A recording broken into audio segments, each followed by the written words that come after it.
When you think of heroes and villains, the Marvel Universe offers a hall of mirrors, one reflecting the other in surprising, often uncomfortable ways.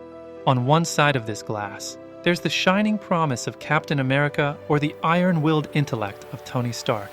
On the other, figures like Red Skull or Thanos, burning with an equally fierce conviction, but for ends far darker. But the real intrigue lies somewhere in the middle, where lines blur and transformations unfold, sometimes for the better, sometimes not. Today, let's peer into the ever-shifting relationships between Marvel's greatest heroes and their nemeses, and examine how conflict doesn't just define them, but changes them, often in unexpected ways. Start, as many stories do, with Spider-Man. Peter Parker's life changed the day a radioactive spider bit him. Ordinary young man to masked vigilante, classic transformation.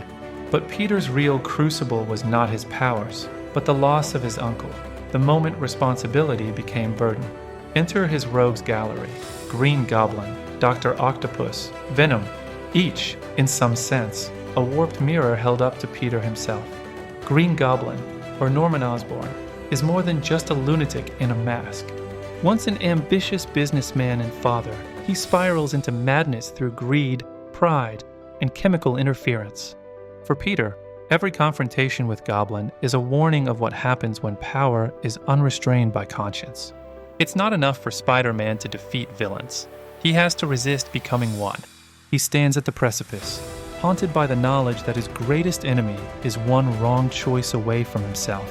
Move next to Iron Man, Tony Stark. Genius, billionaire, arms dealer turned armored hero. His primary adversary, Obadiah Stane, embodies the darkest possibilities of Stark's worldview, a man obsessed with profit, power, and control. Stane seizes Tony's legacy, weaponizes it, and nearly destroys him. But it's not just a clash of suits, it's a contest of philosophies. Stane never evolves. He calcifies, doubling down on his vices. Stark, however, learns. His arc is one of self-discovery, humility, and continuous self-reinvention in the face of existential threat. Stane dies as he lived, unyielding. Stark, on the other hand, transforms over and over because he must.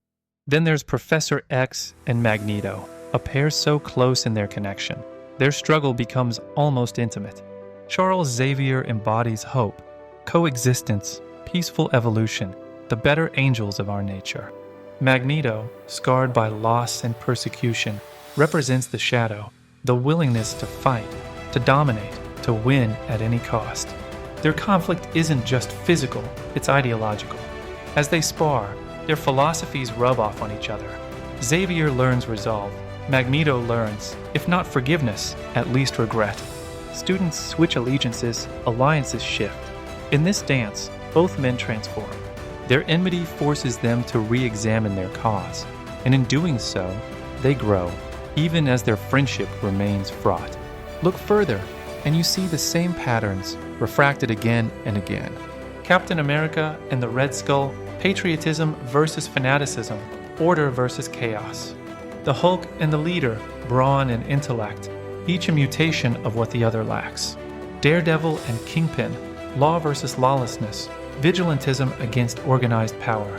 But the most fascinating cases are those where hero and villain are not so easily separated. Take Venom, born as Spider-Man's cast-off symbiote, been animated by Eddie Brock's resentment. Venom begins as villain, but over time, undergoes redemption, becoming an antihero. The line bends until it nearly breaks. Even Thanos, from simple villain in purple armor to complex seeker of cosmic balance. In Infinity Gauntlet, he seeks power for its own sake.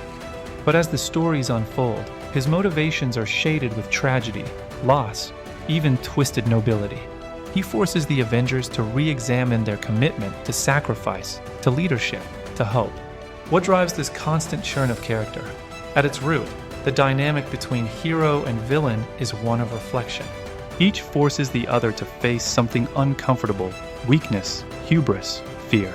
And through that, they change. Heroes learn limits, physical, ethical, and personal. They stumble, fall, and get up changed. Villains, in turn, are never so simple as bad for bad's sake.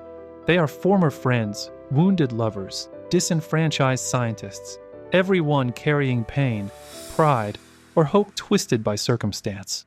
In the Marvel Universe, to face an enemy is to face oneself. Over time, some heroes fall, becoming what they once fought. Others rise, molded by challenge, sometimes with scars, often alone. This is why these stories persist. They are more than costumed skirmishes.